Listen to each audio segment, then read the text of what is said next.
tu regardes les infos en décembre 2017 et que tu vois France 2 parler du Bitcoin au 17 décembre alors que c'est le top du marché et que tout le monde va se mettre à FOMO à ce moment-là parce que France 2 en a parlé et a dit tiens c'est intéressant etc. Ben, France 2 a influencé et ils n'ont pas été payés par qui que ce soit pour le faire, tu vois. Est-ce qu'ils sont Donc, plus responsables que les médias crypto? Amy l'a dit lui-même, il a dit moi si j'avais voulu structurer juridiquement quelque chose, ça m'aurait pris 2-3 ans donc j'ai balancé. Ah bah oui mais nous on peut pas le faire ça en fait. On peut pas prendre ce positionnement-là. Je pense qu'à notre échelle chacun, notamment au niveau de l'influenceur, de celui qui va avoir une communauté, de celui qui va publiquement dire qu'il finance des projets, qui va présenter des projets sur son compte, il y a des choses à faire. Je pense que les créateurs vont se cramer tout seuls aussi. Hein. Voilà. Aujourd'hui, ce qu'ils ont annoncé, c'est que ils veulent rembourser 90% la valeur en fiat au moment de l'effondrement de la plateforme qui était détenue par les utilisateurs. J'ai quand même l'impression que la tendance va vers ce que tu dis, c'est-à-dire des régulateurs qui vont essayer de cloisonner au maximum les portes d'entrée et de sortie de l'écosystème. Et ça va passer par des exchanges ultra régulés de façon similaire aux banques. Hello à tous l'équipe, j'espère que vous allez bien. Aujourd'hui, on se retrouve pour une nouvelle interview. Cette fois-ci, j'ai le plaisir de recevoir Antoine, alias Cryptic sur les réseaux. Hello Antoine. Salut Léo, comment ça va? Bah écoute, on profite du marché. Tant qu'il est devant nous avec des bougies vertes, on va pas se plaindre. Je crois qu'on est sur 8 bougies vertes weekly donc de suite. Donc c'est assez cette surprenant. Phrase va marquer le top, mais cette interview va marquer le top puisque on commence à ape, donc à acheter des shitcoins à gauche à droite et donc en général soit c'est signe de on va devenir extrêmement riche, soit c'est le top absolu. Classique. Donc, classique. C'est ça. Donc on va faire gaffe. Je suis très content de te recevoir pour le coup parce que je pense qu'on te voit beaucoup sur Twitter, surtout un peu en porte-étendard de l'écosystème. Dès qu'il y a un souci, hop, on mentionne Cryptic et puis derrière on a un tweet méga long avec la meilleure défense qu'on pouvait espérer. Je pense qu'il y a pas mal de personnes qui savent pas nécessairement ce que tu fais peut-être au quotidien, qui te voient moins en vidéo, etc. Donc je me suis dit que c'était l'occasion de faire ça en vidéo. Et surtout, t'es quelqu'un que j'apprécie particulièrement, tu vois, que je considère comme un ami, maintenant je te connais depuis un petit moment et j'estime beaucoup ce que tu fais. Donc je suis très content de pouvoir un petit peu révéler les tréfonds, l'historique, les dessous de ce pseudo et de ce que tu fais tout simplement. Avant de commencer, pour moi aussi. Un plaisir. Avant de commencer, j'ai l'habitude de demander à mon invité qui il aimerait voir sur la chaîne interviewer. Donc est-ce que t'as peut-être voilà, je pose la colle instantanément. Ah ouais, la colle. Tu n'es pas préparé. Okay. Mais est-ce qu'il y a des gens que t'aimerais voir, peut-être qui t'intéressent particulièrement en ce moment, ou peut-être qu'on voit pas assez selon toi sur les réseaux ou sur YouTube ou quoi que ce soit? Alors, faudrait que je réfléchisse davantage. Alors peut-être, là j'ai 2 personnes qui viennent et je vais un peu défendre la maison JDC. C'est CryptoSlow dans un premier temps parce que c'est un mec qui fait des choses différentes de ce qu'on voit d'habitude. Alors lui il est plus porté sur la due diligence, sur l'enquête sur des projets, etc. Et ça change un peu d'habitude et je pense qu'il y a des choses intéressantes à raconter, surtout en ce début de boule ou en tout cas en cette reprise de marché. Et puis cette reprise des dramas. Reprise des dramas aussi. Et puis il y a quelqu'un qu'on voit beaucoup plus et où on connaît un petit peu son histoire, mais je pense que tu l'as pas encore invité. C'est Benoît Huguet. C'est un OG en France. Je pense qu'il y a peu de gens qui se rendent compte à quel point il était là tôt. Il a plein d'anecdotes, plein de trucs à raconter. Je suis sûr que même si on l'a déjà vu à droite à gauche plusieurs fois, il a encore plein de choses à raconter qui sont intéressantes. Donc j'aurais sans doute d'autres idées, mais ces 2 là seraient déjà pas mal. Pour le coup, ouais, Benoît, pareil, on le voit souvent en interview sur les lives de JDC ou même en vidéo, etc. Encore une fois, je pense qu'il y a peu de gens qui connaissent un petit peu son parcours, donc ça pourrait être vraiment intéressant. Ouais. Surtout que je le connais bien et je pense que je peux vouch pour lui, donc tout va bien. Pour commencer cette interview, je voulais te demander pourquoi est-ce que tu fêtes autant ton anniversaire? Je vois que ton anniversaire est fêté absolument tous les jours sur Twitter. Quel est ce running gag, ce mème? Quelle est la vraie date même? Mec, je maîtrise pas cette histoire. Si vous voulez, ça arrive que quand on est en groupe comme ça de potes lors d'événements, on fait la blague quand on est au resto de dire à la serveuse, c'est l'anniversaire d'un tel, ramène-lui un gâteau et on lui souhaite tous un anniversaire. Et donc voilà, il y avait un peu tu le sais toi-même, un peu cette tradition de le faire et de faire la blague toujours à quelqu'un de différent. Et je sais pas, moi, c'est tombé sur moi un jour et ça a dû faire rire beaucoup de monde en termes de réaction, voilà. Et depuis, c'est un running gag que je maîtrise plus. Donc, Écoute, bah, on me souhaite mes anniversaires. Je manque un peu de cadeaux parce que pour l'instant, tout le monde me souhaite, mais j'ai rien vu passer. Mais non, la vraie date, c'est le 4 mars. Donc voilà, si vous regardez et que vous voulez vraiment Ok. me le souhaiter cette fois-là, ça me fera plaisir. Parce Ouais. que même moi, je doutais de la vraie date au bout d'un moment, tu vois. Je me suis Ah, mais moi vraiment aussi, dit, moi aussi. mais quelle est la... Moi non plus, je sais plus, tu vois. Mais ouais. Bon, qui est Cryptique? Qui est Antoine? Qu'est-ce que tu fais dans la vie? Ouais, qui es-tu? Âge, poids, c'est ça. Ouais, Euh, alors, je m'appelle Antoine, j'ai 28 ans, je suis juriste de formation à la base, donc j'ai fait 5 ans de droit, cursus assez classique. Je me suis spécialisé en droit des affaires, puis après en compliance, donc c'est voilà la conformité, éthique des affaires, parce que ça existe l'éthique dans les affaires. Ou en tout d'où cas, le c'était mon sérieux dans rôle les d'essayer faits. d'en voilà. Oui, alors ouais, voilà, c'est un peu de là que ça vient, ouais, en effet. Et donc, bah voilà, je me suis spécialisé là-dedans, et puis j'ai découvert les cryptos en 2017. C'était fin d'été 2017, donc septembre 2017 à peu près. Le Bitcoin était peut-être à 2000 $ ou quelque chose comme ça, et j'ai été piqué direct, hein, un peu comme tout le monde. Donc, je crois que j'avais vu passer à l'époque un tweet sur Twitter. C'est même pas, tu vois, un pote qui m'a amené à faire tout ça. Et puis je suis tombé dedans. Et donc je me suis reconverti en 2021. Parce que voilà, je bossais en tant que juriste depuis déjà 4 ans et je voulais faire quelque chose qui me passionne et donc j'ai cherché comment rentrer dans cet écosystème et j'ai fini par rejoindre l'école Alira dans un premier temps. Mais avant ça, j'ai lancé un compte Twitter complètement par hasard qui s'appelle donc Esprit Cryptique et où j'ai commencé à écrire des threads et des contenus éducatifs un peu. Et au fur et à mesure, bah, j'ai été sollicité par des médias, dont le Journal du Coin, que j'ai intégré en tant que rédacteur, puis chef de projet, puis aujourd'hui Chief Operating Officer, donc c'est-à-dire directeur des opérations. Bras droit du CEO, Et plus ou moins, d'une voilà, certaine bras droit du manière. CEO, c'est un peu l'homme à tout faire aussi. Et donc voilà, je me suis reconverti comme ça, un petit peu par hasard et par le biais des opportunités qui se sont présentées à moi. Et aujourd'hui, c'est ce que je fais à 100% de mon temps, en plus de mon compte Twitter. Tu disais que tu avais découvert un petit peu Bitcoin par hasard sur Twitter.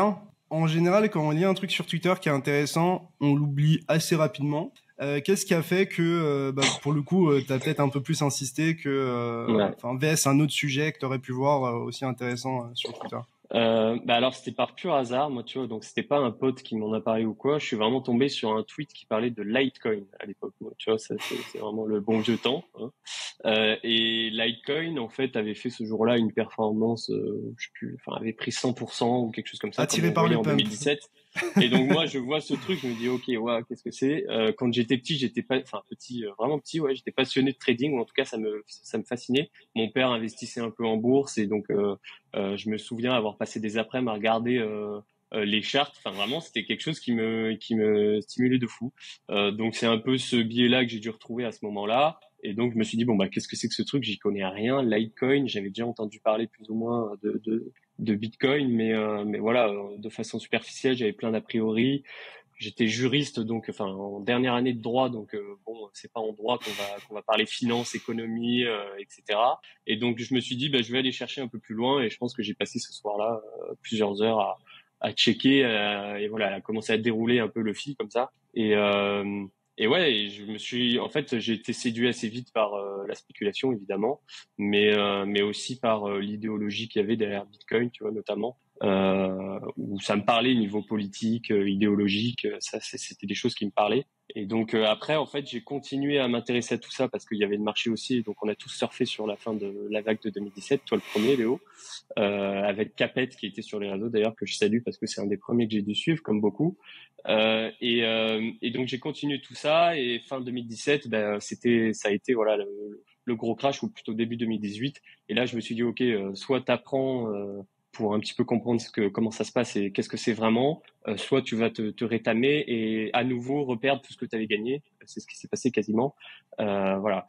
Et il y a un truc qui m'a fait un petit peu rester comme ça dans le secteur, c'est que j'avais un mémoire de fin d'études à faire et en fait ce mémoire j'ai décidé de le consacrer au lien juridique entre blockchain, J'ai fait pareil, hein. enfin voilà, le lien entre blockchain et le droit. Et donc moi, c'était plutôt encore plus spécialisé sur l'impact du RGPD sur la blockchain, tu vois. Donc le truc vraiment Ok, bien où t'es pointu. obligé d'aller creuser un peu, quoi. Et donc, ça m'a obligé pendant un an à rester là-dedans. Et en fait, j'ai trouvé ça absolument passionnant malgré le marché baissier, quoi. Donc, je suis resté là-dedans. Et puis après, une fois que t'as pris la pilule, c'est terminé, quoi. C'est difficile d'y revenir. Cette vidéo vous est présentée en partenariat avec DYDX. DYDX est LA solution décentralisée qui vous permet de trader les principales crypto-monnaies de manière liquide sur mobile et ordinateur. Contrairement à la majorité des exchanges, vous n'avez pas besoin de vous KYC et vous récupérez la majorité des frais que vous payez. Plus de 60 000 personnes utilisent déjà DYDX et j'en fais partie. Alors qu'attendez-vous? Scannez le QR code sur votre écran ou utilisez le lien dans la description pour créer votre compte avec un simple wallet et profitez de 5% de réduction sur vos frais. Allez, on repart sur l'interview. Mais en vrai, t'as quand même pas mal insisté d'une certaine manière. Je pense que les études aussi ont joué un rôle, tu sais, par rapport à ce sorte de mémoire ou en tout cas quelque chose de ce style-là, parce que il y a beaucoup de gens qui sont intéressés en 2017, qui ont acheté, qui ont probablement acheté trop. Ensuite, ça a baissé, donc soit ils ont vendu, soit ils ont laissé le truc crever. Et je pense qu'ils s'y sont pas nécessairement réintéressés avant en 2020, je pense, post-Covid. Donc, c'est assez fou. Qu'est-ce que toi t'as fait, par exemple, entre fin 2018 jusqu'à au début du bull run vers 2020-2021? Tu parlais de Alira. Est-ce que tu faisais quelque chose avant? Et est-ce que aussi le fait que tu partages des contenus un petit peu éducatifs, etc. sur Twitter, c'était en lien avec Alira ou c'était quelque chose que tu faisais déjà auparavant? Alors, pour répondre à ta question, ce que je faisais en 2018, 2019, etc., en fait, j'étais comme tout le monde sur les réseaux. J'étais sur Twitter, mais dans l'ombre. J'avais pas de compte à l'époque. Donc, je suivais Owen, je suivais le journal Bitcoin, insulter les gens. Cryptost. Je pouvais insulter les gens, je pouvais faire ce que je voulais comme un bon compte secondaire, tu vois. Et du coup, je suivais tout ça et je suivais quand même l'évolution de l'écosystème. Donc, j'ai vu l'arrivée de la DeFi 2019-2020, les NFT.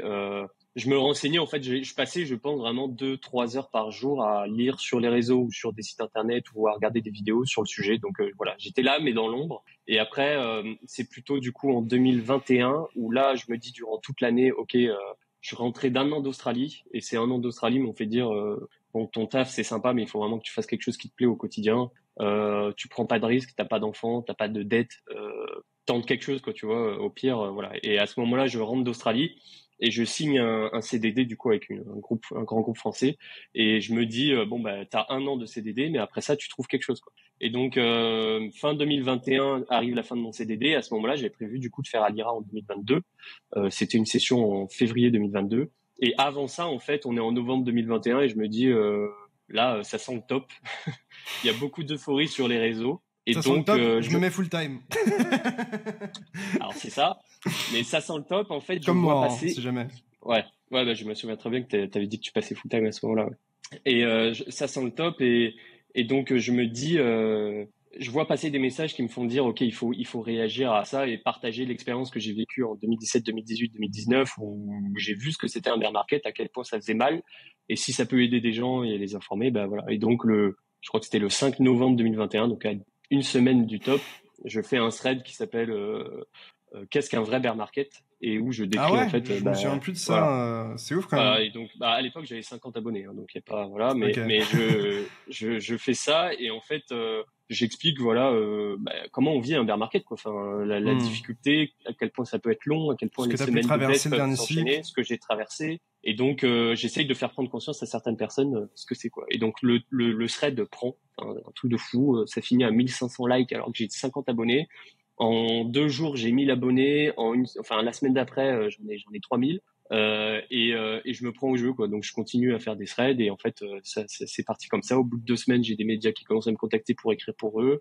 Et en fait, ça a été ça ma porte d'entrée. Donc finalement, Alira m'a aidé sans doute à structurer un peu mes connaissances techniques sur l'écosystème, mais je me suis lancé et toutes les opportunités que j'ai obtenues, elles se sont faites à partir de ce thread, tu vois. Donc c'est pour dire aux gens qui nous regardent, moi j'étais le premier à me dire non mais voilà, c'est pour dire, moi j'étais le premier à me dire voilà, ça peut bouger vite et j'étais le premier à me dire ok, je suis pas développeur, je m'intéresse à tout ça mais je suis pas non plus économiste, j'ai appris beaucoup mais je vois pas là où je peux apporter et finalement juste j'ai partagé ce que je savais et ça a plu et ça m'a amené derrière des opportunités. Alors certains auraient peut-être surfé sur la vague pour être créateur de contenu. Moi je l'ai fait mais c'est surtout pour en faire un peu un livre de chevet, mon compte Twitter, et c'est plutôt l'opportunité JDC, Journal du Coin, qui s'est présentée et qui a changé les choses pour moi, quoi.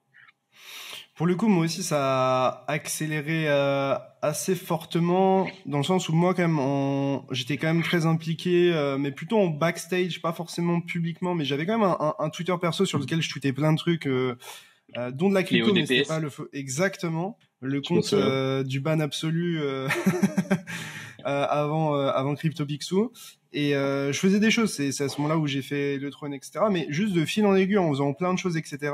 Même CryptoPixel, par exemple, ça a pris une ampleur de dingue. Mais c'est à partir de là aussi où on a fondé Coin Academy avec Capet. C'est à partir de là où je t'ai rencontré. J'ai rencontré plein de gens dans l'écosystème. C'est le moment où, tu vois, j'ai appris beaucoup plus de choses en m'impliquant vraiment dans l'écosystème. Et ça peut vraiment partir d'un tout petit truc et au final vous amener à peut-être parler avec des gens que vous admirez ou être un peu au contact des projets qui vous intéressent le plus. Et c'est comme ça en vrai que je pense qu'on a la vie entre guillemets la plus genre excitante et passionnante dans l'écosystème, c'est le fait de vraiment s'impliquer dedans et d'interagir en fait avec les gens qui vous intéressent le plus. Et bon, là le marché est en train d'accélérer, mais jusqu'à maintenant, par exemple, je pense en 2022, 2023, c'était super facile d'interagir avec n'importe quel founder, de discuter avec eux, etc. Ouais. Quoi. Donc, c'est vraiment des opportunités à saisir. Et je pense que t'en es la preuve à ce niveau-là, comme moi aussi. Complètement. Donc, mais tu vois, très très rapidement, j'ai eu, par exemple, à l'époque, c'était Helmut Banner, donc qui est un personnage assez présent sur les réseaux sociaux et qui était à ce moment-là rédacteur en chef du JDC. Bah, voilà, 2 semaines après que j'ai fait un petit thread, il était dans mes DM à me dire qu'est-ce que tu fais, explique-moi, on se fait un call et tout. Et 6 mois après, j'étais en Polynésie à co-organiser avec lui le Polynesian Island Crypto Summit, tu vois, qui était un truc très sympa où j'ai rencontré plein de gens. Quelques mois après, j'étais avec vous, c'est-à-dire toi, Léo, mais des gens comme Artem, Owen et compagnie, à des événements. Enfin voilà, on rencontre plein de gens très rapidement. Donc, si vous avez vraiment envie de faire quelque chose et vous êtes passionné, partagez ce que vous savez, faites-le avec authenticité et ça va payer à un moment. C'est ça. Moi, ce qui me pose pas mal de problème en ce moment, alors évidemment, on est biaisé dans le sens où on a des convictions personnelles, on est aussi impliqué dans des médias. Enfin, il y a des choses qui peuvent nous influencer, ou même par exemple le fait que je suis entre guillemets pas mal suivi, donc forcément ça peut biaiser mon jugement sur des plus petits comptes, etc.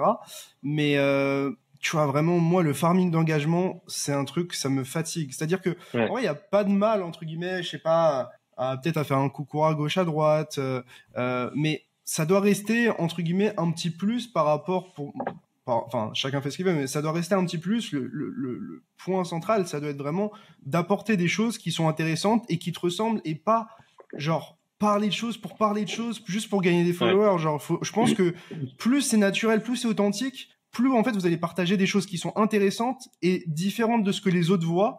Et c'est là où justement vous allez péter. Je pense à des gens qui ont des approches vraiment focus sur les NFT par exemple parce qu'ils sont hyper impliqués dans cet écosystème-là, ou peut-être d'un point de vue trading ou analyse fondamentale parce qu'ils ont eux-mêmes fait leurs analyses. Mais tweeter pour tweeter et faire du farming d'engagement, moi ça commence à vraiment me fatiguer.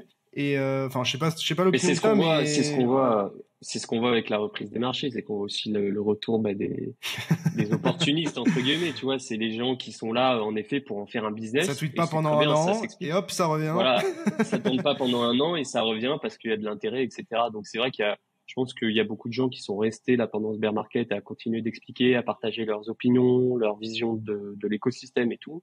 Et ça a beaucoup plus de valeur parce que et je pense que ça paiera à terme aussi, tu vois, parce qu'à un moment, c'est ce qui permet de passer un cap, de devenir quelqu'un qui est intéressant et qui est écouté pour ça, quoi. Je pense que le problème aussi, c'est le fait que cette industrie soit tellement rémunératrice quand t'es créateur de contenu que, en fait, ça pousse des gens, à mes yeux, inintéressants qui sortent des banalités à longueur de journée, avec même une petite audience, à continuer de le faire, peu importe, parce que dans tous les cas, en fait, ça leur fait leur salaire et qu'ils s'en foutent. Donc, je peux faire une vidéo, dire un peu n'importe quoi, me rapprocher des gens. Au final, en crypto, si t'es régulier et même en bear market, tu trouveras une audience, je pense, d'une manière ou d'une autre. Et le truc, c'est que c'est tellement rémunérateur que en fait, ça pousse des gens à faire un peu tout et n'importe quoi. Et moi, personnellement, ça me fatigue un peu, tu sais, notamment les gens qui font des threads Twitter pour faire des threads Twitter. Tu vois, genre juste parce que tu as le format thread, ça te rend plus intéressant, ou parce que ci, ou parce que ça. Bon, de toute façon, ça, c'est pas que propre à la crypto, on le voit aussi avec tout ce qui est e-commerce, IA, etc. Après, je pense qu'il y a quand même du bon parce qu'il y a il y a quand même des connaissances qui en ressortent, etc. Mais ça sent pas la passion, quoi. Donc voilà. Bon, j'arrête d'être aigri. Parlons un petit peu peut-être de JDC et ce que tu fais à JDC. Quel est ton travail en fait au quotidien? Qu'est-ce que tu fais concrètement chez JDC et quel est un petit peu ton parcours au travers de JDC en termes d'implication? Ouais, alors dans un premier temps, j'étais simple rédacteur. Donc ça, c'était au tout début. J'ai commencé à écrire des articles un petit peu. Et puis, je suis passé chef de projet, c'est-à-dire que j'avais un projet en particulier qu'on a essayé de développer et sur lequel j'ai travaillé. Donc j'avais toute la mise en place du business plan à faire, gestion d'éventuelles équipes, etc. De la gestion de projet assez classique. Et donc j'ai fini par passer à la vitesse supérieure, qui est un poste un peu plus managérial, tout en étant opérationnel. Et donc aujourd'hui, qu'est-ce que je fais? C'est un petit peu couteau suisse dans le sens où sur un média de notre taille, on reste entre guillemets un média où il faut être à taille humaine et où il faut être agile. Donc j'ai toujours plein d'implications qui sont opérationnelles au quotidien, c'est-à-dire que je vais aller aider sur des points de vue rédac, je vais aller aider sur de l'intégration sur les réseaux sociaux, je vais aller filer un coup de main pour la sélection des sujets. Voilà, je travaille main dans la main avec la rédactrice en chef notamment, avec le CEO aussi, avec les équipes commerciales aussi, et je fais un peu le lien entre tout ça sur toutes les activités opérationnelles. Après, j'ai un biais qui est aussi de la gestion de projet toujours, parce qu'on a des choses qu'on veut sortir sur lesquelles il faut mettre des gens qui font avancer les choses, qui gèrent les équipes, qui ont une vision globale du sujet, et c'est moi un peu qui joue ce rôle-là. Et il peut y avoir la définition aussi d'objectifs stratégiques pour le média, c'est-à-dire où on va, qu'est-ce qu'on fait, comment on le fait, et comment on réagit aux différentes épreuves du marché, parce qu'en fait on est dans un marché qui est hyper volatile et où du coup il faut quelqu'un qui soit capable d'accompagner le CEO et les autres équipes sur la définition de la stratégie, ce qu'on souhaite faire, comment on réagit, comment on s'adapte, comment on communique sur telle information, etc., etc., quoi. Donc finalement c'est un rôle assez transverse qui t'es impliqué sur énormément de sujets en même temps. Voilà, alors voilà, il y a des sujets évidemment sur lesquels je suis plus et d'autres moins, hein, mais voilà, j'ai plutôt un rôle transverse de gestion d'équipe aussi, de management avec les équipes au quotidien, les rédacteurs, avec la rédactrice en chef en grande partie, quoi. Voilà. Ok. Et en ce moment, bon, c'est parce qu'il y a des dramas qui ressortent, etc. On voit que les médias se font un petit peu tacler, ou en tout cas qu'ils sont souvent la cible entre guillemets de certaines attaques. Je pense notamment en termes de se mouiller entre guillemets publiquement dans certaines choses qui sont révélées. Je pense notamment autour du sujet des due diligence quand il est question de faire des OP sponsorisés, etc., avec des marques, des projets, etc. À quel point pour toi les médias francophones sont sérieux et quelle est un petit peu la réalité en fait en tant que média dans les décisions ou les non-engagements qu'on peut voir peut-être publiquement. Donc à la fois sur tout ce qui est drama et genre tout ce qui est opération sponsorisée et commerciale, quoi. Ouais.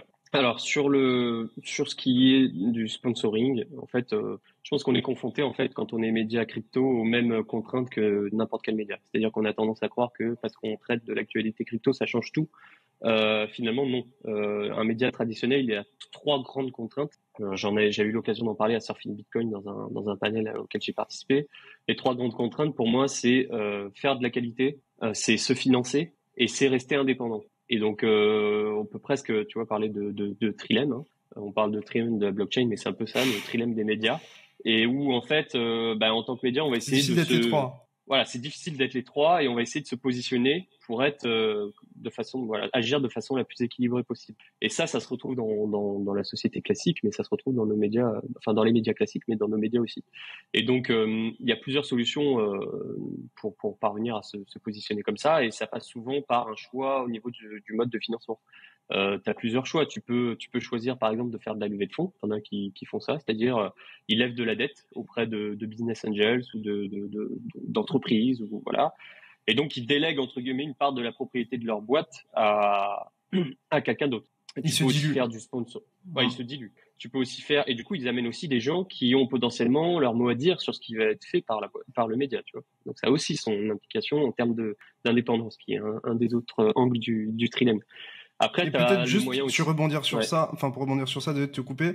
Le problème aussi, c'est que quand tu lèves des fonds, tu as des objectifs en fait à atteindre et en général, tu lèves pas une fois des fonds, tu lèves plusieurs fois Ouais, des fonds, ce ouais, qui va te diluer progressivement et tu dois vraiment atteindre des objectifs précis, globalement peu importe comment, pour satisfaire les investisseurs et qui obtiennent un retour sur investissement. Et c'est aussi ça la complètement, réalité. complètement. Et du coup, au fait, en fait, en C'est pas de gros, la philanthropie, hein. Ouais, c'est ça, c'est tu récupères de l'argent pour pouvoir accélérer ta croissance et espérer être mieux valorisé, que ce soit par la réalisation de davantage de bénéfices ou d'autres KPIs, quoi. Donc ouais, ça implique le fait que tu dois accélérer très violemment, très rapidement et respecter une vision et une thèse que tu as vendue à des investisseurs, à savoir, nous on va devenir, je sais pas, le top média européen, le top média mondial, on va, je sais pas, réussir à générer genre 500 € annuellement pour chacun de nos lecteurs, tu vois, je sais pas, quelque chose comme ça, quoi. ouais, complètement. Donc, comme tu dis, pour les gens qui vont prêter de l'argent comme ça aux médias lorsqu'il y a de la levée de dette, il y a cet intérêt qui peut être pécuniaire entre guillemets, mais il y a aussi un deuxième Le intérêt, et pouvoir, ouais. c'est là où on en vient à l'indépendance, c'est celle de la sauvegarde des intérêts peut-être de la société qu'ils représentent derrière ou de leurs intérêts à eux à travers un média. Donc là, c'est là où ça pose des questions d'indépendance quand on lève des fonds aussi. Donc ça, c'est un premier modèle. Après, tu as le modèle payant. Qui est très bien au demeurant et qui est sans doute celui qui permet le plus d'aller vers l'angle de l'indépendance dans le trilemme et qui voilà qui est intéressant. Maintenant, moi ma question et mon questionnement sur tout ça, c'est est-ce qu'on est capable aujourd'hui d'avoir suffisamment de diversité de médias sur des modèles payants? Est-ce qu'on a suffisamment de gens qui sont prêts à payer? Et est-ce que surtout lorsqu'on se met à payer pour un média, on se met aussi à garder cette diversité d'opinions, de tons, etc. Ou alors on se contente simplement de lire le média qu'on a payant parce qu'on va pas en payer 2 ou 3 ou 4 ou 5, tu vois. Et donc ça, ça pose plein de questions aussi, les modèles payants, parce que à mon avis, c'est pas un modèle qui est reproductible en masse et c'est pas un modèle non plus qui permet de sauvegarder cette fameuse diversité de l'information, mais aussi des médias en tant qu'entité, quoi, tu vois. Là, on voit Et déjà donc, les gros médias qui arrivent pas à se financer alors qu'un Parisien, un Le Monde, etc., ils vont globalement cibler tous les Français. ouais, Donc, ouais, si eux ont du mal à se financer, bon, peut-être parce qu'ils ont des dépenses énormes de par le contenu qu'ils proposent, les enquêtes, enfin peu importe. Mais si même eux sont en galère, après, je pense que la crypto c'est quand même un univers où les gens sont capables de débourser plus d'argent chaque mois pour avoir tout à fait. l'information parce qu'elle est plus précieuse ou que c'est plus facile d'obtenir un retour sur investissement avec. Mais ça soulève quand même cette question. Ouais, ouais, complètement. Puis après, tu as la possibilité d'avoir voilà, des activités annexes, entre guillemets, aux médias, c'est-à-dire via des entreprises liées aux médias, mais qui vont permettre indirectement de financer ce média-là. Mais là aussi, ça peut poser des questions d'indépendance, parce que si tu as des liens d'intérêt avec Je une parle des entreprise, investissements. ça peut être, alors ça peut être des investissements, mais ça peut être, je sais pas, une société sœur du média qui, elle, va ramener de l'argent qui permet de financer le média. Mais en fait, cette société sœur, elle a aussi du coup des liens d'intérêt qui posent question sur le traitement qui va être fait dans les médias. Donc ça revient un petit peu au même que le dernier mode de financement, qui est donc le sponsoring, qui est une sorte de publicité un petit peu, où tu vas mettre en avant des partenaires sur ta page de façon déclarée, c'est-à-dire que il faut être transparent sur le partenariat qui est fait. Et ça, c'est le mode de financement qui a été choisi par le JDC, qui est donc, comme du coup vous l'avez compris, enfin comme nos auditeurs doivent l'avoir compris maintenant, un mode de financement avec des avantages, des inconvénients, mais comme tous les autres entre guillemets, quoi. Et donc aujourd'hui, ce qui se passe dans notre écosystème, c'est que on a des médias qui ont pris ce mode de financement, qui est le sponsoring, et qui le font avec le maximum de sérieux possible. Je pense au JDC, je pense à Coin Academy, je pense à Cryptost notamment, qui sont les trois grands médias à mon avis pour moi aujourd'hui. Et puis on a d'autres médias qui eux vont le faire de façon beaucoup plus abusive et qui vont proposer des projets, présenter des projets à leurs lecteurs qui sont beaucoup plus proches du Ponzi, du scam, etc., où il n'y a pas de due diligence qui est menée, C'est même c'est-à-dire clairement le d'enquête. cas souvent quand tu regardes Voilà, le projet même sans diguer.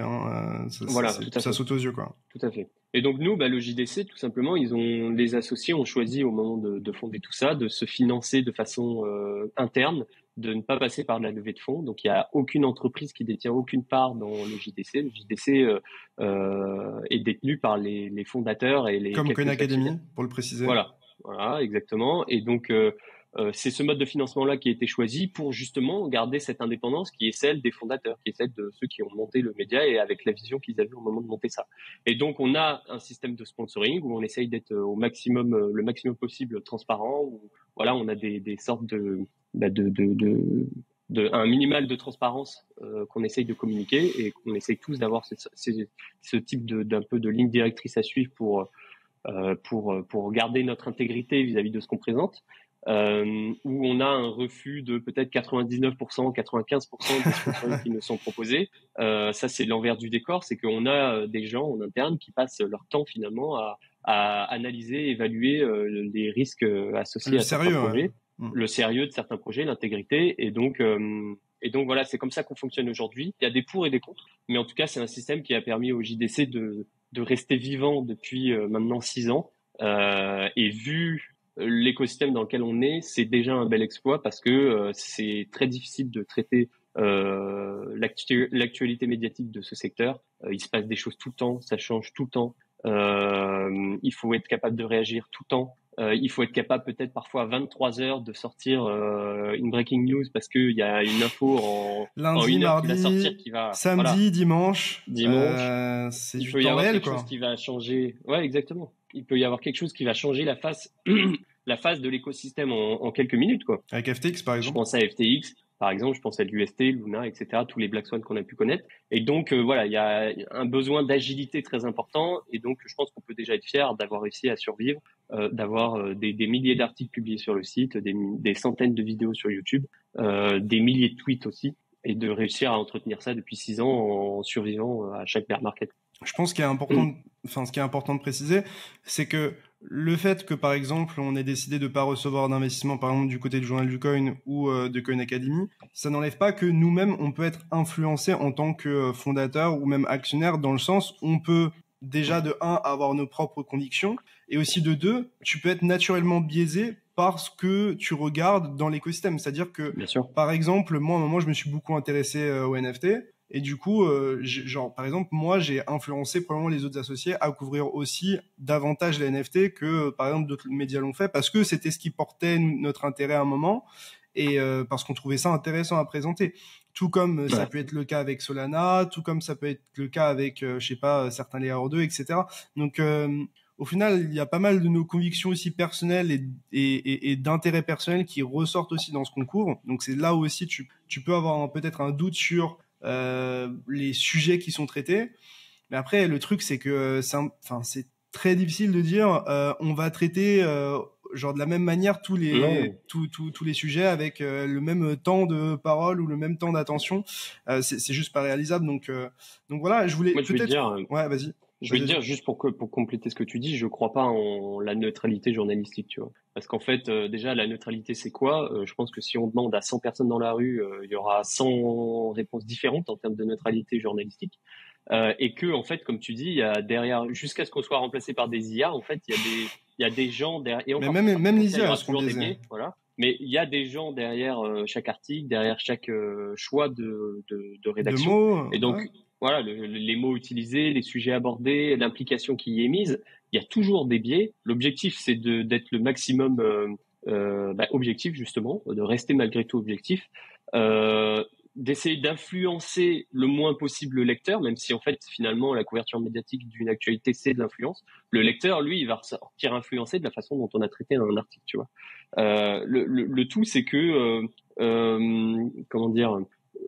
Nous, quand on a une influence qui vient du sponsoring et qui est donc rémunérée, quand on peut avoir un poids, donc influencer la vision d'un lecteur de façon rémunérée, on a le maximum de transparence en déclarant qu'on est rémunéré, en disant ce qui se passe, en disant qu'on est partenaire, en disant qu'on est accompagné, etc., pour que le lecteur, dans la façon dont il va être influencé, ait conscience de ça, tu vois.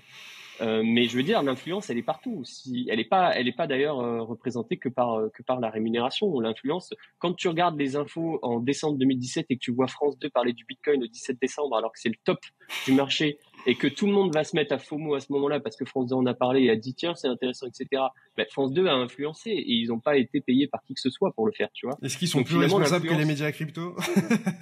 Non, mais l'influence, elle est partout et finalement, l'influence en termes de sponsoring, c'est de l'influence comme d'habitude. Simplement, elle est déclarée. les risques sont déclarés et les liens d'intérêt sont avancés. Donc, il y a du pour et du contre. Je pense que chaque modèle a du pour et du contre. Le tout, c'est la façon dont c'est implémenté. Et ce que je peux dire, en tout cas, c'est qu'on essaye au maximum de faire les choses avec honnêteté. Ça, c'est sûr. Tu vois, par exemple, moi, je trouve ça un peu malhonnête ceux qui se disent 100% indépendants et neutres journalistiquement. Dans le sens où, par exemple, si tu regardes The Big Whale, ils ont dit, nous, on est 100% financé par nos lecteurs, on est 100% indépendants, blablabla. Au final, ils ont levé des fonds. Au final, ils ont fait des petits déjeuners sponsorisés. Au final, ils ont fait des dossiers sponsorisés. Et au final, si tu regardes les sujets traités, c'est 5 acteurs qui sont tout le temps relayés en boucle, qui sont des acteurs francophones, c'est bien, tu vois. Mais c'est tout le temps les mêmes acteurs à mes yeux. Alors, enfin, il y a évidemment de la diversité. Et moi, personnellement, j'aime beaucoup ce qu'ils font sur plein de sujets. Mais c'est juste que, par exemple, se revendiquer 100% indépendant et le crier sur tous les toits et crier sur tous les toits que les autres médias, c'est n'importe quoi, alors qu'au final, tu finis par, entre guillemets, faire la même chose, je trouve que c'est un aveu de faiblesse d'une certaine manière. Donc, je sais pas si c'est des positions tenables. Non, totalement, et je suis d'accord avec toi. Voilà, je pense qu'il y a du bon dans ce qu'ils font, il y a du bon dans ce qu'on fait, et il y a des choses à dénoncer aussi dans ce qu'ils dénoncent, qui sont à dénoncer et qu'on est les premiers à faire, notamment sur d'autres médias qui peuvent avoir des modèles de sponsoring et où, comme je disais, il y a des abus complets sur les projets qui peuvent être présentés. Il n'y a pas de déontologie dans la façon de le faire. Attention, ce qui ne veut pas dire que le JDC n'a pas fait des erreurs, qu'il ne peut pas y avoir des erreurs. Ça, c'est aussi un sujet important, c'est que si le modèle de partenariat, voilà. Si le modèle de partenariat aujourd'hui pose question, c'est parce qu'il s'inscrit dans notre écosystème, dans un écosystème qui est hyper mouvant, risqué, spéculatif. Et mais donc, tu peux pousser des scams. Tu peux pousser des scams sans être payé. Regarde, ils ont fait une interview de SBF. Ils étaient pas payés, ils ont poussé ça. Moi, j'ai fait des choses payées en perso sur FTX. Enfin, j'ai fait des trucs payés. J'ai fait de l'affiliation, mais jamais été payé par FTX de mémoire. Mais enfin, tout ça pour dire que au final, genre t'as pas besoin d'être payé pour dire des conneries ou pousser des choses à un mauvais timing qui peuvent être scammy. Moi, en gros, je leur reproche pas d'avoir fait une interview de SBF parce que journalistiquement, moi, je trouve ça intéressant. Mais c'est juste que c'est trop facile de blâmer. Enfin, voilà. Mais si tu veux, derrière la motivation d'avoir SBF en interview, il y a quelque chose d'intéressant. C'est que si tous les médias voulaient l'avoir en interview, c'est pourquoi? C'est parce que c'est un grand nom. C'était quelqu'un qu'il fallait interviewer. C'était quelqu'un où on avait l'exclu. Et donc, derrière cette volonté-là, il y a quoi? Il y a le fait de rendre ton média plus prestigieux, d'avoir l'exclu, d'avoir etc. Et cet exclu-là et cette volonté-là, elle va influencer ton lecteur d'une manière ou d'une autre. Donc, c'est pas une influence qui vient de la rémunération, mais c'est une influence qui vient tout simplement de ta volonté de faire de ton média quelque chose de grand, d'avoir l'exclu, d'avoir le grand personnage.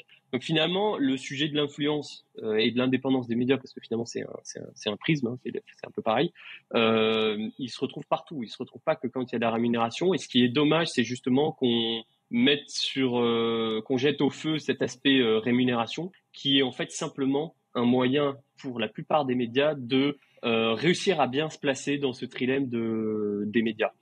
Si on pouvait se passer du sponsoring, on le ferait 1000 fois. Je veux dire, on préférerait tous. Et d'ailleurs, une des solutions pour être sans doute le plus indépendant possible, tout en parvenant à se financer, c'est que nos fondateurs soient extrêmement riches et qu'ils subviennent aux besoins du média sans revenus ni rien. Mais nous, on est obligé d'avoir des revenus parce qu'on a eu jusqu'à 40 collaborateurs par moment sur le média et donc on a besoin de rémunération pour faire vivre ces familles et ces gens-là tout simplement.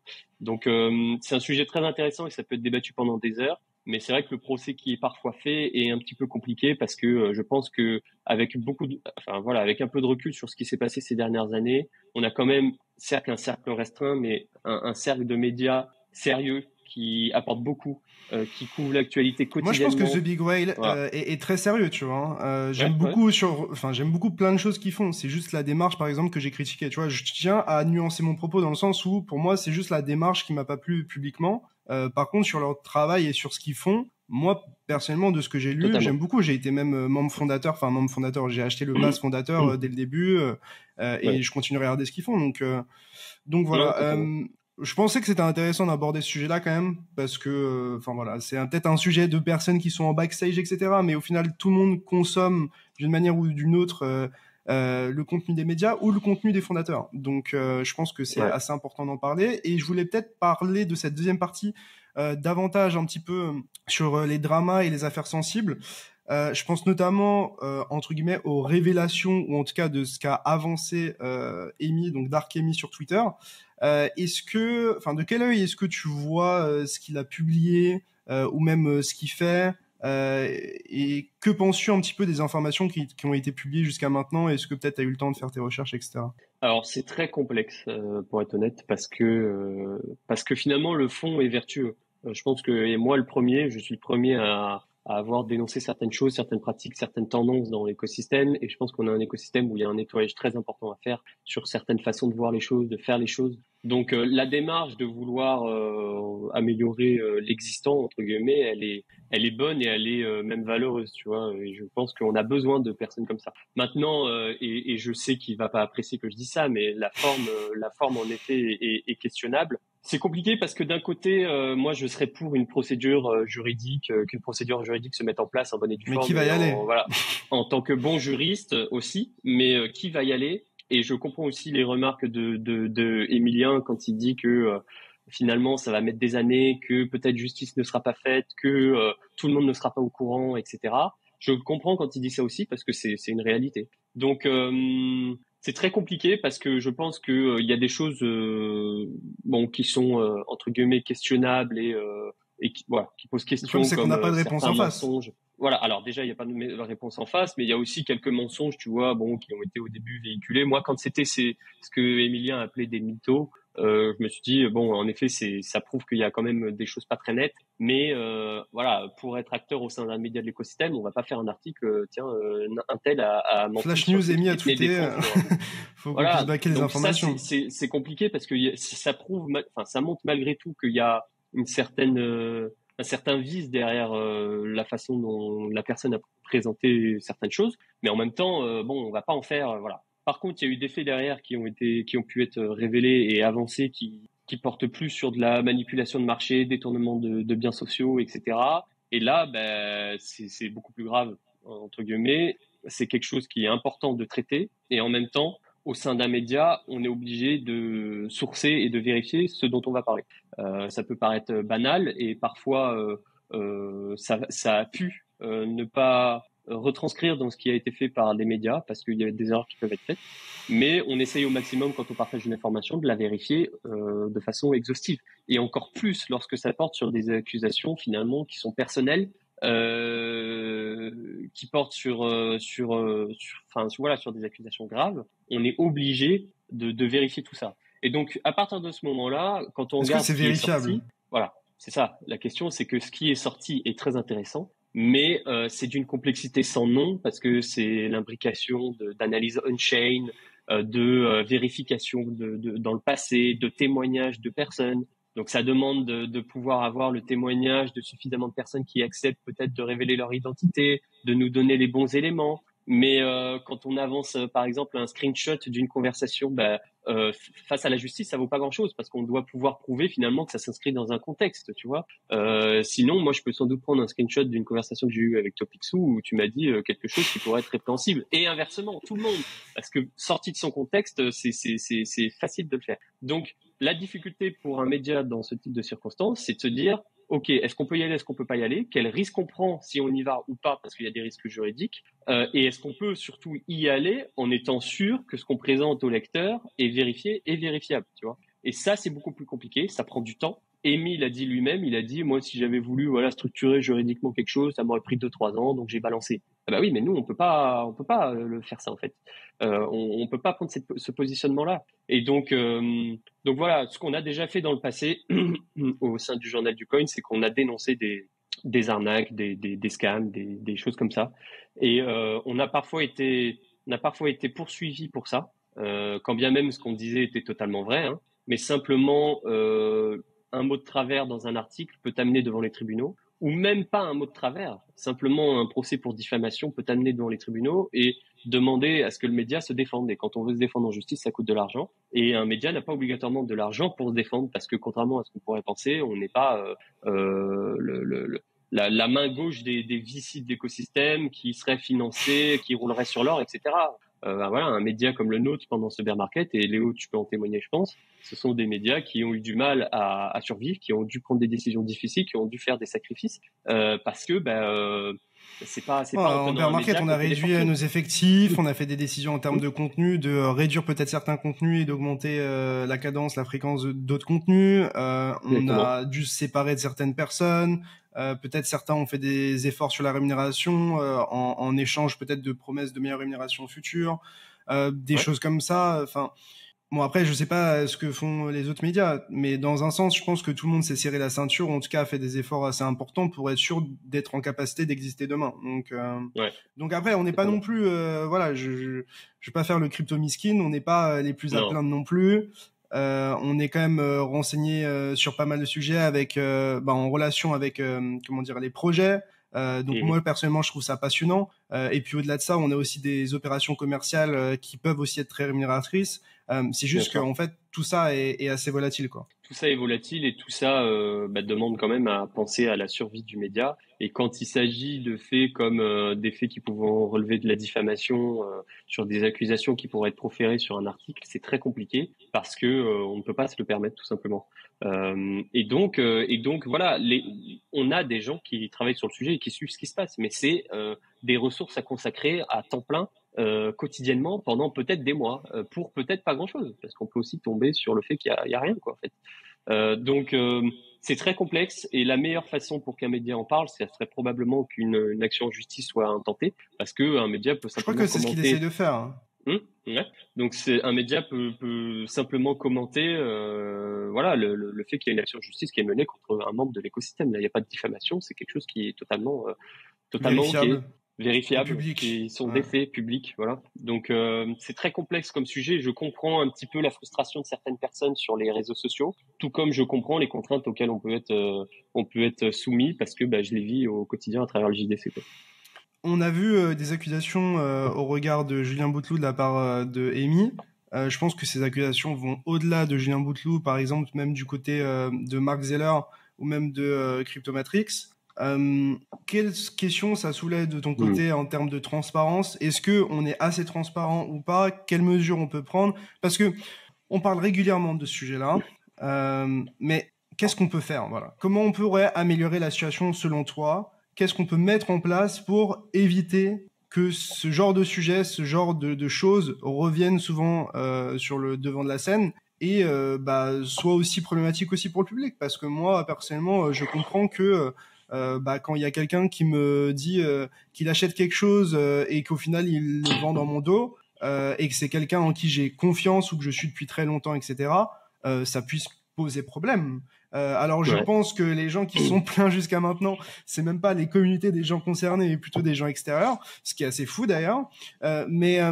Voilà, comment on pourrait faire pour améliorer la situation à partir de tout ce qu'on a vu, sachant que c'est pas le premier cas. Question à rallonge, mais c'est une question hyper intéressante parce que ça touche à plein de sujets annexes, dont un peu ce dont on a parlé à travers les médias avec l'influence, etc. aussi. En fait, il y a un premier point qui est un petit peu un examen qu'on doit faire sur ce qu'est aujourd'hui l'écosystème crypto, ce qu'est la DeFi. Et en fait, je pense que dans l'imaginaire collectif, un petit peu, la DeFi, c'est la finance libérée d'une centralisation un peu véreuse, de connivence. C'est quelque chose de beaucoup plus intègre, immaculé et synonyme d'une équité des chances, voire pire, d'une égalité, un peu, tu vois. Et c'est un peu ce que se dit, je pense, les nouveaux entrants sur ce marché lorsqu'ils arrivent, et c'est ce qui leur est vendu d'une certaine manière. Mais ça va un petit peu à l'encontre d'une autre narrative au sein de la DeFi et de l'écosystème crypto, qui est que pourtant l'humain n'a pas changé. Voilà, comme son opposé centralisé, finalement, la DeFi est autant dépendante de la qualité des acteurs qui y prennent part qu'un acteur centralisé. Je m'explique dans ce que je veux dire.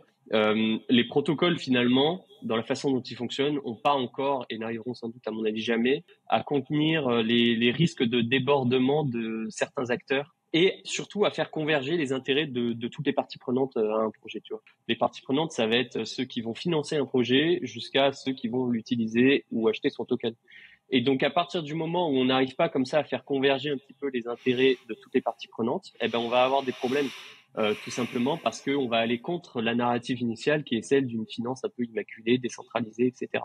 Donc, on retrouve les mêmes mots que dans la finance classique, mais sans régulation non plus. Donc, s'il n'y a pas de régulation interne, finalement, il n'y a pas voilà, il n'y a pas d'amélioration possible. Et donc, on retrouve des dérives. Donc, je suis assez pessimiste sur les capacités du secteur à vraiment améliorer tout ça sans passer par de la régulation. Et c'est malheureux parce que c'est pas ce que je souhaite du tout, notamment au niveau idéologique. Mais je pense qu'en fait, ce qu'il faudrait faire pour répondre à ta deuxième question, pour améliorer les choses, ça serait de mettre en place certains principes de bonne conduite et de transparence. Mais en fait, c'est des choses qui sont parfois imposées dans le secteur classique et centralisé, et c'est pas pour autant qu'on n'a pas des problématiques non plus, tu vois. Donc je pense qu'à notre échelle, chacun, notamment au niveau de l'influenceur, de celui qui va avoir une communauté, de celui qui va publiquement dire qu'il finance des projets, qui va présenter des projets sur son compte, il y a des choses à faire. Il y a la possibilité. Je pense que les créateurs vont se cramer tout seuls aussi. Hein. Voilà. Alors, il y a aussi ça. Il y a aussi qu'il va y avoir une sorte de sélection naturelle. Hein. Quand il n'y a pas de régulation, finalement, c'est comme ça que ça passe. C'est une sélection naturelle. Et finalement, je pense que quand même, il y a des principes de bonne conduite, voilà, pour les influenceurs, les créateurs de contenu, de disclaim ce sur quoi ils ont reçu des financements, d'être transparents sur leurs intentions de vente ou d'achat lorsqu'ils présentent un projet à leur communauté. Ça, c'est des choses qu'on doit mettre en place. C'est très compliqué parce que on a parlé par moment de mettre en place une sorte de comité éthique qui serait au top de l'écosystème et qui déciderait un petit peu de ce qui est bon et ce qui est pas bon. T'as le même problème, hein, des gens biaisés avec des intérêts économiques. Exactement. Tu aurais des gens biaisés avec des intérêts économiques. Ce qui est bon et ce qui n'est pas bon ne sera pas pareil selon les personnes. Il y a des gens qui diront qu'un projet qui va performer pendant 60 jours et rendre certains riches est très bien, et d'autres vont dire, bah non, alors projet que ça peut être un scam. Ouais, alors que ça peut être un scam. Et il y a des gens qui vont dire, il y a des gens qui vont dire, bah non, ce projet, il va perdre 90% dans ses 2 premières années, mais finalement, c'est un projet long terme qui va survivre et donc c'est un bon projet. Donc en fait, c'est pas possible de présenter une sorte de norme auprès de la communauté qui serait, qui représenterait ce qui est bon, ce qui est pas bon, ce qui est bien, ce qui est pas bien. Et je vois en plus à tout ça des effets secondaires qui relèvent un peu du fait que l'enfer est pavé de bonnes intentions, entre guillemets. C'est-à-dire qu'on aurait beaucoup de gens, par exemple, qui peut-être ne seraient pas, si on avait une sorte de comité qui dirait, bon, bah, tel influenceur, c'est bon, tel influenceur, c'est bon, tel projet, c'est bon, tel. On aurait sans doute des projets ou des influenceurs qui se victimiseraient et qui diraient, regardez, ils ont validé tel projet qui finalement a fini en scam, alors que moi, ils m'ont pas validé et j'ai fini, totalement bien et je suis legit, quoi, tu vois. Donc on aurait des effets de bord secondaires qui seraient négatifs aussi. Donc je pense que finalement le fin mot de tout ça et la solution pour que tout le monde s'en sorte à peu près bien, c'est qu'il y a une responsabilité de tous les acteurs. Il y en a certains qui ne le seront jamais, ça c'est sûr. Mais quand je pense notamment à l'impact que ça pourrait avoir sur l'utilisateur et l'investisseur, le petit porteur, responsabilisez-vous, ne faites pas confiance à ce que vous lisez les yeux fermés, faites vos propres recherches, vérifiez ce qui vous est dit. Comprenez aussi qu'il y a du risque partout. À partir du moment où on investit, il y a du risque. Je veux dire, même sur l'or, même sur des réserves de valeur, il y a du risque. Parce que lorsqu'on investit sur un projet, on met sa confiance. Voilà. Ouais, c'est moins volatile, mais on met sa confiance dans quelque chose. Je pense que les gens se surexposent aussi, c'est aussi ça le problème. Je dis pas que je ne dis pas que genre les influenceurs sont parfaits et ils font tout nickel. On a vu que c'était le contraire, mais je pense qu'il y a aussi des gens qui sont surexposés et qui prennent des risques qu'ils devraient pas prendre, tu vois. Parce que tu dois pas te retrouver dans la merde si un de tes investissements va à zéro. C'est-à-dire que tu mets une pression sur la réussite du projet qui est telle que en fait derrière ça peut donc moi c'est ça qui me pose un peu problème. Je pense que ce qui peut être bien et c'est ce qui te fait de plus en plus du côté des fondations, c'est un système de grant qui est public où tu demandes un financement à une fondation, la fondation décide de dire oui ou non, derrière le financement est public. Les transferts sont publics, les raisons du financement sont publiques, et donc je pense que c'est aussi au projet de faire bouger les lignes à ce niveau-là, et du coup d'avoir une étiquette aussi plus positive et plus premium, en étant transparent à ce sujet-là, ou en tout cas en étant partiellement transparent d'une certaine manière, parce que en gros actuellement c'est totalement opaque. Totalement. C'est Je ce suis que totalement fait d'accord déjà avec toi. DYDX, tu vois, par exemple, que Oui. nous, on a reçu un grant avec Khan Academy à ce sujet-là. De mémoire, je crois que beaucoup de choses sont publiques. Enfin, en tout cas, je pense que la communauté DYDX a un droit de regard sur ça. Je pense que JDC a aussi reçu pas mal de grants de différents projets. Je pense que probablement Cryptos, je m'avance peut-être, mais je suppose que c'est aussi le cas. Et je trouve que c'est peut-être un des systèmes les plus fairs dans une certaine mesure, même si la question c'est pas forcément est-ce que la personne va être financée au final parce que c'est peut-être une sub DAO qui va en décider, donc des gens qui sont élus parce qu'ils sont experts du marketing, voilà, mais plutôt au moins être clair dans ce qui a été donné, de quelle manière, etc. Et du coup, de cette manière-là, tu peux comprendre un peu plus les intérêts de chacun dans leur position. Ouais. Donc, moi, je pense que c'est une bonne première étape, C'est et vrai. surtout que moi, ce qui m'embête un peu, c'est que au final, tu peux avoir des gens qui font des dingueries et leur communauté continue de les suivre. Et je pense que c'est aussi à la communauté de se responsabiliser et à faire le tri d'elle-même. Parce que si quelqu'un, je sais pas, perd en audience ou perd en crédibilité parce qu'elle fait des choses entre guillemets sales, bah derrière, elle va avoir aussi un intérêt à ne plus le faire. Et on va pas se mentir. Moi, par exemple, quand j'ai commencé à faire entre guillemets des OP commerciales sur Twitter, c'était vraiment à mes tout débuts. Franchement, j'ai fait une grosse connerie sur un projet et je pense que je l'ai avoué. Après, on m'a aussi menti personnellement, tu vois, sur dans les informations qu'on m'a données pour en faire la promotion. Donc, c'est aussi de ma faute de peut-être pas avoir assez dig à ce niveau-là. Donc, ce que je veux dire, c'est que je pense qu'il y a peu de gens qui sont irréprochables. Le tout est d'essayer d'avancer dans la bonne direction, tu vois. Si tu fais les mêmes erreurs il y a 2 ans que maintenant, c'est un peu problématique. Par contre, si tu essayes d'aller dans le bon sens et que tu fais preuve de responsabilité, et moi je pense que déjà ça se sentira. Et enfin, je sais pas toi, mais je pense que nous, notre réputation, elle nous est assez importante au point de d'essayer d'être propre. Parce que moi personnellement, si j'avais une sale réputation au cul à longueur de journée, ça me casserait les couilles.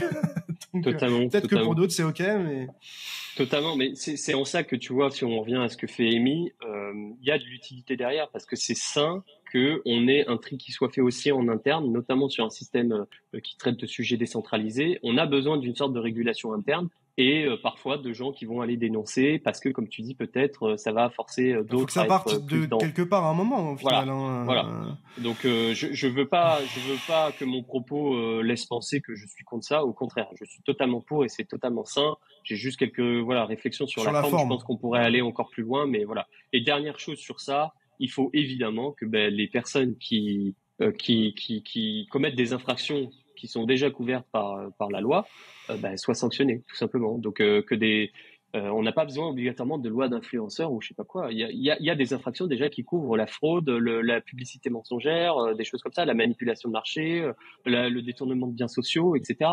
Donc il faut que ces personnes soient amenées devant la justice aussi pour être sanctionnées. Et à force d'avoir des exemples, je pense qu'aussi on commencera à rentrer un peu dans une sorte de bonne pratique naturelle entre guillemets. Ça va se réguler de tout seul, quoi. Tu vois. On enchaîne sur les sujets très positifs, hein, parce que c'est une interview vraiment happy, quoi, friendly, quoi. Cette vidéo vous est présentée en partenariat avec DYDX. DYDX est LA solution décentralisée qui vous permet de trader les principales crypto-monnaies de manière liquide sur mobile et ordinateur. Contrairement à la majorité des exchanges, vous n'avez pas besoin de vous KYC et vous récupérez la majorité des frais que vous payez. Plus de 60 000 personnes utilisent déjà DYDX et j'en fais partie, alors qu'attendez-vous? Scannez le QR code sur votre écran ou utilisez le lien dans la description pour créer votre compte avec un simple wallet et profitez de 5% de réduction sur vos frais. Allez, on repart sur l'interview. Je voulais parler rapidement de FTX. Yes. Est-ce que tu as été touché? Comment tu as vécu la chose? J'ai vu que tu avais entrepris pas mal de choses publiquement à ce niveau-là. Est-ce que tu peux peut-être faire un petit récap pour introduire le sujet? Ouais. Ouais, en gros, FTX, c'était il y a maintenant un peu plus d'1 an. À ce moment-là, j'ai mon compte sur les réseaux sociaux. Je suis au JDC aussi, au Journée du Coin. Et donc, je couvre... c'est un petit peu ce que je fais sur mon compte. C'est-à-dire que souvent... quand il se passe quelque chose d'important, j'essaye de décrypter ce qui se passe, d'essayer d'analyser les dessous de ce qu'il y a derrière, de comprendre un petit peu les enjeux, etc. Et donc à la période de l'effondrement de FTX, c'était évidemment à la fois passionnant et dramatique pour le secteur. Et donc j'ai beaucoup couvert tout ça sur mon compte. J'avais des fonds sur FTX, j'en ai eu pendant un moment, mais j'ai retiré la grande majorité juste avant. parce que j'ai senti un petit peu la douille et parce que j'ai subi pour le coup le crash de Luna et de l'UST notamment en mai, donc j'étais beaucoup plus prudent. Ça t'a rendu plus frileux, quoi. Ouais, plus frileux, et j'avais pris vraiment très très cher à travers Luna et l'UST. Donc là, je me suis dit, ok, j'avais vu l'article de CoinDesk le 2 novembre qui annonçait quelques trucs un peu bizarres dans le bilan d'Alameda, et donc je m'étais dit, bon, on retire, ça sert à rien au cas où, voilà. Il n'y a aucun intérêt à laisser tes fonds sur la plateforme. Ouais. Exactement. Par contre, j'avais des FTT, qui étaient du coup le token de la plateforme, qui étaient stakés sur... qui ont pump, mais qui sont toujours chez SBF, mais du coup qui ont pump et qui étaient du coup stakés sur la plateforme parce que ça t'obtenait des réductions de frais, enfin bref, des trucs comme ça, où tu pouvais bénéficier de Launchpad, etc. Et donc eux sont perdus, mais c'est pas une somme qui a été mise en volante, et de toute façon ils étaient coincés pendant 10 jours. J'aurais dû payer des frais pour les retirer à l'avance, je l'ai pas fait, j'aurais peut-être dû le faire, mais enfin bref. De toute façon le cours s'est effondré, donc même si je les avais retirés, il aurait fallu que je les vende avant. Donc bref, j'ai pas subi grand chose, mais ce qui s'est passé, c'est que j'ai couvert tout ça sur mon compte, et en fait j'ai eu énormément de gens qui sont venus me parler en DM pour me dire j'ai tout perdu. Je pense qu'une des spécificités de FTX d'ailleurs, c'est que contrairement peut-être à du Celsius ou voire du Luna, il y a beaucoup d'acteurs expérimentés qui ont subi FTX, tout simplement parce que c'était une plateforme qui était moins adaptée peut-être à des débutants, où il y avait plus d'outils pour du trading professionnel. Voilà, en tout cas au début. Et donc, il y a beaucoup de gens qui sont allés avec beaucoup de fonds pour ça. Et donc, voilà, j'ai eu beaucoup de gens qui sont venus me parler. Et je me suis dit, OK, il faut faire quelque chose. Donc, un jour, j'ai mis un message sur les réseaux sociaux en disant, est-ce que vous savez s'il y a un groupe de victimes qui se met en place? Personne m'a répondu, personne m'a dit que c'était le cas. Mais par contre, il y a énormément de gens qui m'ont dit, ah, si tu fais quelque chose, dis-moi, etc. Donc, je me suis entouré de 2-3 personnes qui étaient victimes aussi, qui m'ont contacté en DM et qui ont accepté de m'accompagner comme administrateur d'un groupe Telegram, et j'ai monté du coup une sorte de collectif d'entraide où l'objectif dans un premier temps était d'abord d'accueillir les gens qui étaient choqués psychologiquement, parce que bon, aujourd'hui on en parle avec un peu de recul, mais au début il y avait notamment des jeunes étudiants qui avaient fait fortune et qui ont tout perdu. Et franchement, la première chose qu'on a dû faire, c'est faire une sorte de message d'accueil avec des numéros de soutien, des numéros vers des psychologues, des groupes d'accueil, etc. Mais je me souviens de Space, Twitter, etc. où c'était chaud aussi. Ouais, qui avait duré 5 heures, c'était absolument horrible. Il y avait de tout à boire et à manger, mais il y avait beaucoup de gens aussi qui étaient vraiment pas bien. Triste. Et donc dans un premier temps, c'était ça, c'était essayer de nuancer, et puis la deuxième action, c'était voir qu'est-ce qu'on peut faire pour finalement réussir à récupérer les fonds, ou en tout cas faire une procédure, mettre en place quelque chose. Et donc en fait, ce groupe-là, il s'est structuré pendant des mois jusqu'à aujourd'hui, où ça fait plus d'1 an. Il y a plus de 3000 membres, je crois. Et donc il est extrêmement actif tous les jours encore. Il y a des dizaines de questions. Il y a des gens qui sont devenus des cracks absolus du dossier FTX.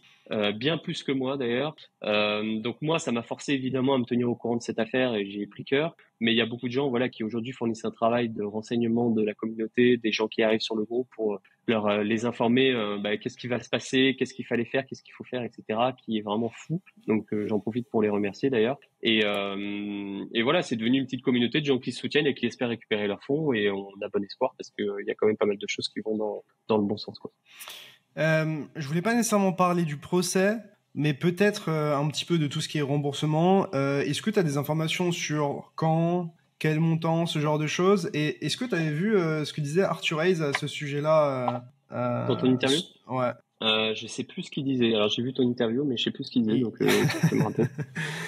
En gros, il disait que il pensait que ils allaient pouvoir couvrir la majorité des fonds perdus, mais pas la totalité, et que en gros, quand il y a autant de gens qui perdent de l'argent aux US, ils ont le droit d'émettre un stock duquel les gens seraient propriétaires, donc tous les gens qui sont un token debt d'une certaine manière, mais là ce serait une action américaine, et que il y aurait de l'attraction, et que l'action allait pour lui s'apprécier dans le temps en valeur. En tout cas, c'est ses propos.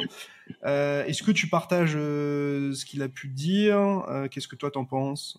Alors oui, je partage ce qu'il dit, parce que c'est ce qui est plus ou moins annoncé en fait. Donc par les équipes, parce que c'est-à-dire qu'aujourd'hui il y a des équipes qui ont repris FTX en main, et donc on a des sortes de roadmaps qui sont mises en place avec une sorte de deadline pour un remboursement, de lancement d'un FTX 2.0. Il y a beaucoup d'informations qui sont partagées, hein, c'est facile de s'y perdre.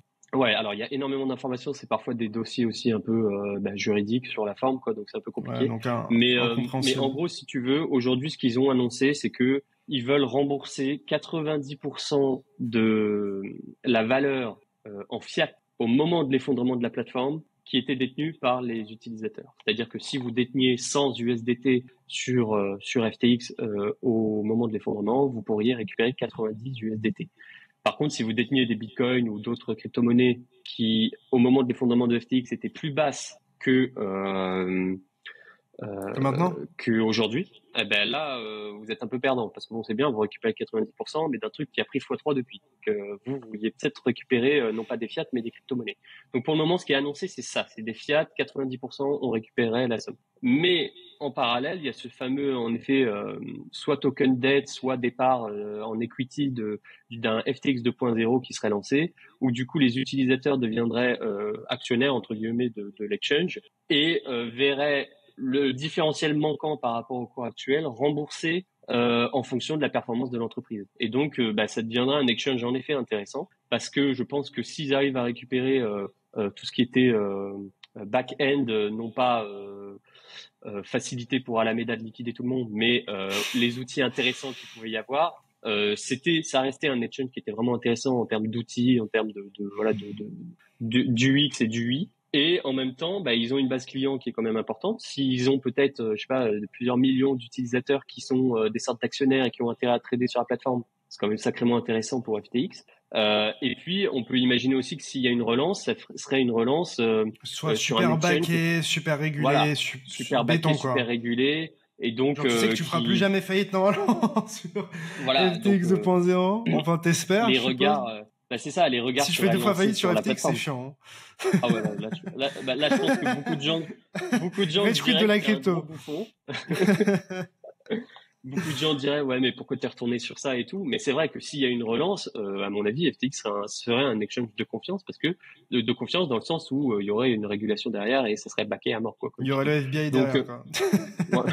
je pense au-dessus d'épaule de chaque mec, quoi. Donc non, c'est intéressant et je pense qu'il y a bonne chance pour les utilisateurs de récupérer quelque chose. Pour ceux qui sont même un peu pressés, il y a la possibilité de revendre sur le marché secondaire leurs créances. Aujourd'hui, ça se revend autour de 70, 75 même, 72% du montant de la créance, ce qui est quand même énorme. Ça veut dire que les acteurs de l'écosystème pensent que Ils ils ont peuvent acheter confiance ça dans la 70% capacité à... et Ouais. vont faire quand même une plus-value, tu vois. Donc ils ont confiance en la capacité de FTX de rembourser et potentiellement se relancer. Mais tu sais quand, enfin, est-ce qu'il y a une sorte de timeline en termes de redistribution des fonds, etc.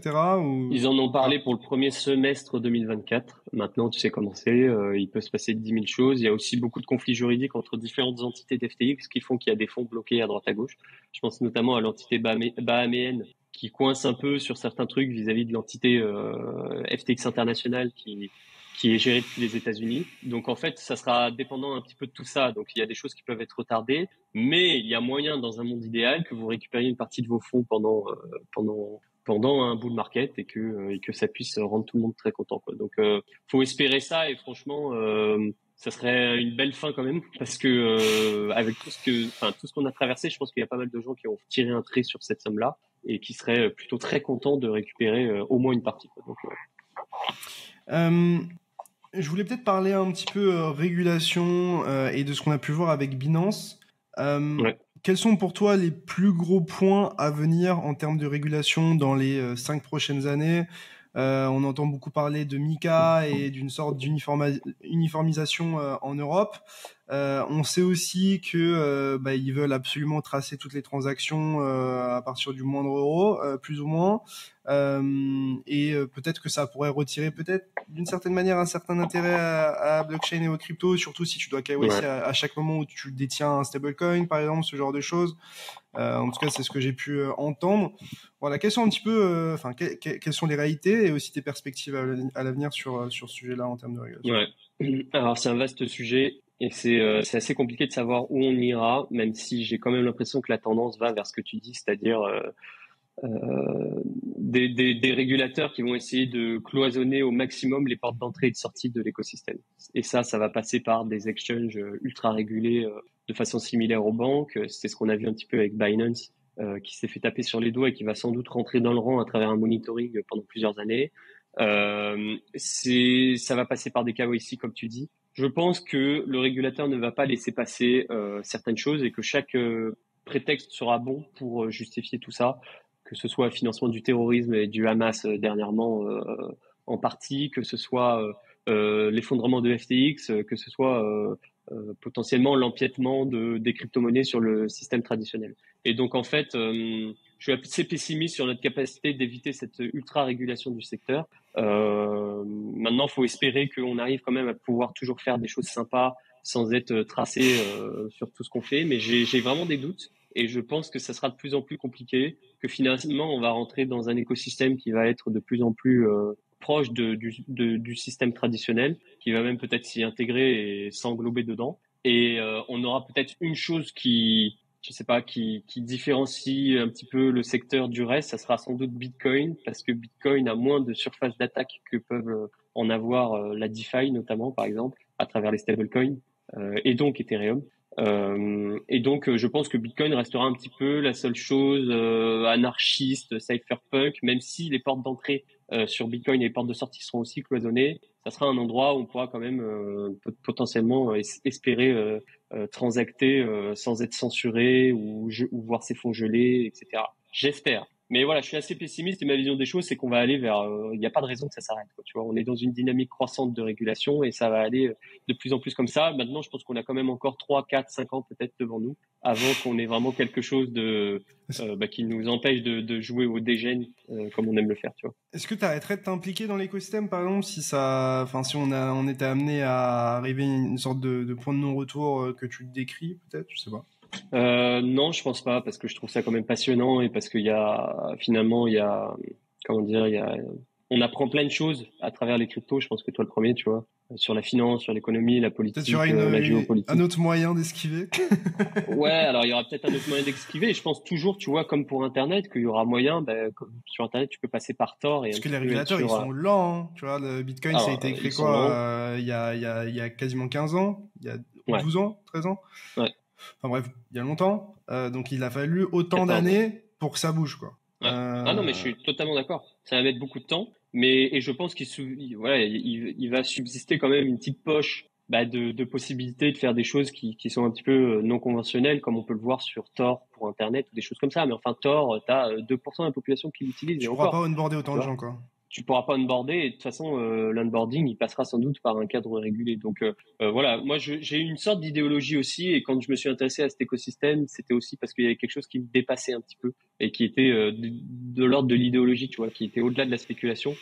Ça me parle, quoi, tu vois, ça me parle, cet aspect un peu libertarien, mais je pense que on n'est pas dans cette dynamique-là à l'échelle mondiale. Peut-être qu'il y aura des petits paradis où on pourra continuer d'avoir des exchanges qui sont tu vois, je sais pas si le Salvador, par exemple, décide de faire différemment du reste, ou les Bahamas, des choses comme ça. Mais on pointera du doigt les gens qui feront ça, alors que peut-être il y aura un aspect libertarien derrière le fait de le faire, et pas la volonté de blanchir de l'argent tous les 3 matins, tu vois. Et donc ouais, je suis assez pessimiste. Et est-ce que t'es bullish, en tout cas optimiste pour l'Europe, puisque peut-être pour la première fois, l'Europe a été entreprenante, a essayé de standardiser les choses pour peut-être faciliter une construction de l'écosystème à partir de l'Europe, vs les Américains qui sont toujours en train de se taper dessus, mais qui prennent possession de Binance, plus ou moins. Voilà. Et comment tu vois ce 4D chess auquel on assiste? Ouais. Alors je pense que oui, on fait des efforts en Europe et on en fait sans doute plus que ce qu'on a fait à l'époque d'Internet. Donc on a dû comprendre certaines choses. Maintenant, on va pas ruiner notre propre nature, hein, qui est quand même de réguler et de reprendre un petit peu à d'être castrateur fait ailleurs. Ouais, non mais donc il se passe des choses intéressantes. Maintenant, je suis pas sûr qu'on sera le hub mondial des cryptos et qu'on sera surtout un refuge pour les gens qui veulent que ça continue à être un espace de liberté, quoi, tu vois. Je pense qu'on suivra ce qui se fera ailleurs. J'ai plus, je vais pas dire espoir, mais en tout cas, je suis avec pas mal d'intérêt ce qui se passe côté asiatique ou orient, parce que justement, c'est une des choses en 2023 qui s'est beaucoup passé. Je pense que on l'a pas assez couvert. Il s'est passé énormément de choses en Asie. que ce soit à Hong Kong, à Singapour, il n'y a pas une semaine sans qu'il y ait des news qui tombent sur les banques centrales qui mettent des choses en place. Alors c'est souvent d'un côté institutionnel avec les MNBC, avec la tokenisation, mais il y a aussi beaucoup de choses qui se font, beaucoup d'entreprises qui vont là-bas, avec le cadre aux États-Unis et le cadre européen qui est bien, mais sans doute pas non plus le plus attirant. Voilà, il y a certaines choses qui ont été faites à Hong Kong et à Singapour qui sont vraiment intéressantes, ou à Abu Dhabi notamment. Donc j'ai plus espoir dans le développement du secteur de ce côté-là parce qu'il se passe énormément de choses en ce moment et que j'ai peur que l'Europe reste dans ses biais un petit peu naturels, quoi, tu vois. On a parlé jusqu'à maintenant de trucs pas très fun. Je voulais peut-être clôturer avec des trucs un peu plus fun. Que fait Cryptic le dégène? Quels sont tes bails? Sur quel peut-être écosystème, blockchain, solution, t'as peut-être des convictions assez fortes? Ouais. Ça, c'est intéressant parce que j'en parle très rarement finalement. En fait, quand j'ai créé mon compte, je l'ai fait d'un point de vue éducatif et je me suis on veut savoir. Bah voilà, donc je me suis refusé un peu à parler de choses spéculatives parce que je voulais pas d'argent, je voulais pas emporter obligatoirement ma communauté dans des choses voilà un petit peu. Ce que je peux comprendre. Et après, une fois que je suis resté aussi dans ce biais-là, c'était compliqué d'en sortir. Donc finalement, je sais pas si de changer de position à ce que je le fasse ou pas. Ouais, exactement. Donc non, je suis investisseur comme tout le monde et même j'y passe un temps fou. Enfin, tu vois, je suis aussi sur des trucs dégènes tous les jours. J'ai aussi mes convictions, mes plays. Je suis pas chargé bonk, mais donc en gros, si tu veux, comment j'investis aujourd'hui, j'ai une poche qui est dédiée au long terme depuis longtemps, enfin qui comprend ce qu'on pourrait appeler des cryptos blue chip un peu, donc Bitcoin, Ethereum en premier ordre, en grande partie, et puis il y a du Atom, un petit peu de Matic. Il doit y avoir d'autres choses comme ça, mais enfin c'est des plays assez des grosses capitalisations que je vais garder pour du long terme, que j'ai rechargé quand le marché était un peu plus bas et que je me sentais mal à l'aise d'être hors marché sous les $20,000 sur Bitcoin. Donc ça c'est peut-être 50 ou 60% de mon portefeuille à peu près. J'ai 25-30% qui est consacré à des tendances court-termistes, des altcoins intéressants, des flips à réaliser, tu vois, sur des narratives. Aujourd'hui, je pense que c'est comme ça en fait qu'il faut aussi investir. Il y a une chose que j'ai faite notamment au dernier cycle, tu vois, c'était que j'avais déjà connu un bout de marché haussier. J'avais connu un marché baissier et du coup, j'étais assez conservateur dans ma façon d'appréhender le marché en 2021-2022, dans le sens où 2020-2021, dans le sens où j'ai pris mes gains assez vite, j'ai pas pris trop de risques, tu vois, et je pense que bon père de famille.